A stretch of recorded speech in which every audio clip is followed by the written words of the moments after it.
Imagine traveling at the speed of an airplane, but on ground level and in a giant tube.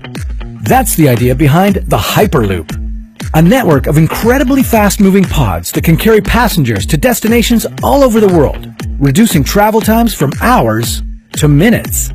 But how would that work? Would it be safe? And what would it be like to ride in one of these pods? This is What If, and here's what would happen if Earth had a global Hyperloop network.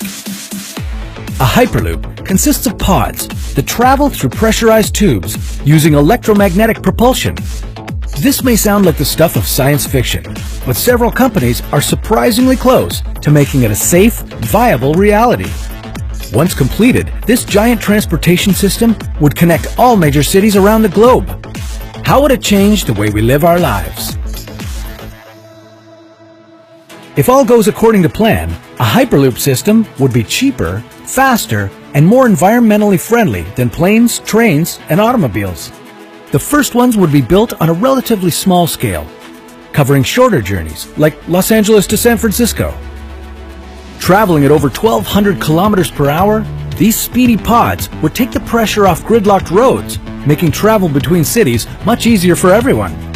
Populations would have the ability to spread out further from city centers, since faster travel times would mean people aren't forced to live where their jobs are located.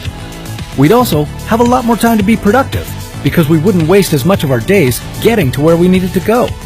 But the real exciting prospects of the Hyperloop come into play when you look at it on a global scale. First off, international travel would become a whole lot more accessible. Elon Musk, one of the founders of the project, says that tickets would be kept affordable in order to open the service up to everyone. On top of that, international deliveries would be completely revolutionized.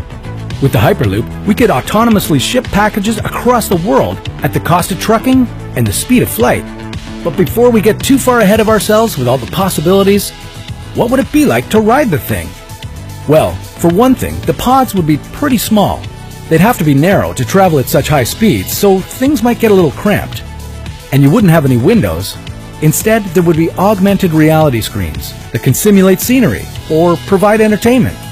But the seats would be comfortable, and that's a big deal considering how intense the ride gets. The designers behind the Hyperloop say that riders would only experience unease during the acceleration and deceleration of the trip, a span of only about 2 minutes. But what about when it turns? Have you ever made a sharp turn in your car at 50 kilometers an hour? Well, imagine what that would be like at 1,200 kilometers per hour. One way to smooth it out would be to make huge curves in the track to make long, gradual turns. But that would make for a much larger impact on the areas the tunnels run through. And what if it needed to make an emergency stop? A sudden halt at these speeds would be 10 times worse than a car crash at 110 kilometers per hour. These concerning questions, coupled with the obvious issues that would come with building giant tunnels that span across oceans and numerous governments, are signs that the Hyperloop might just be a fantasy for now. In the meantime, maybe someone will come up with a better idea for rapid global transit. But that's